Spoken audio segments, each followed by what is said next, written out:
যুক্তরাষ্ট্রের লস অ্যাঞ্জেলেসে ভয়াবহ দাবানলে ঘরবাড়ি, ব্যবসা প্রতিষ্ঠানসহ সবকিছু পুড়ে ছাই হয়ে যাচ্ছে।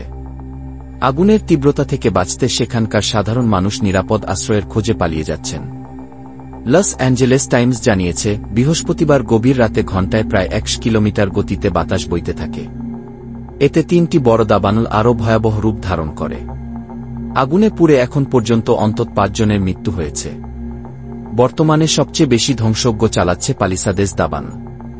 এই দাবানলে প্রায় 15,800 একর জমি পুড়ে গেছে। এতে ব্যবসা প্রতিষ্ঠান, সাধারণ মানুষের ঘরবাড়ি, কোনো কিছুই রেহাই পায়নি। অন্যদিকে ইডেন দাবানলে পুড়ে গেছে প্রায় 10 একর জায়গা। আল্টাডেনা ও পাসাডেনার বহু ঘরবাড়ি ধ্বংস হয়ে গেছে। এই দাবানলের পাশাপাশি সানসেট এবং হার্স্ট দাবানলও ভয়াবহ আকার ধারণ করেছে।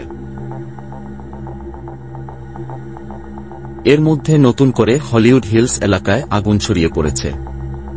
আগুনে বেশ কয়েকজন হলিউড তারকার বাড়ি পুড়ে গেছে, যা তারা সামাজিক মাধ্যমে শেয়ার করেছেন। দাবানলের কারণে সেখানকার শিক্ষা প্রতিষ্ঠানগুলো বন্ধ করে দেওয়া হয়েছে। আগুনের তীব্রতা এত বেশি যে অনেকে তাদের গাড়ি রেখেই প্রাণ বাঁচাতে পালিয়ে যেতে বাধ্য হয়েছেন।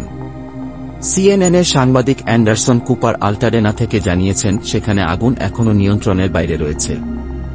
স্যাটেলাইটের ছবিতে দেখা গেছে, আল্টাডেনায় যা কিছু ছিল সবই আগুনে পুড়ে ছাই হয়ে গেছে। এছাড়া দাবানলের ফলে বহু এলাকায় বিদ্যুৎ বিচ্ছিন্ন হয়ে পড়েছে। অনেক মানুষ খাবার পানির সংকটে ভুগছেন। সিএনএন জানিয়েছে, অন্তত 2টি এলাকার মানুষকে আপাতত কলের পানি পান না করার পরামর্শ দেওয়া হয়েছে। তাদের শুধুমাত্র বোতলজাত পানি পান করতে বলা হয়েছে।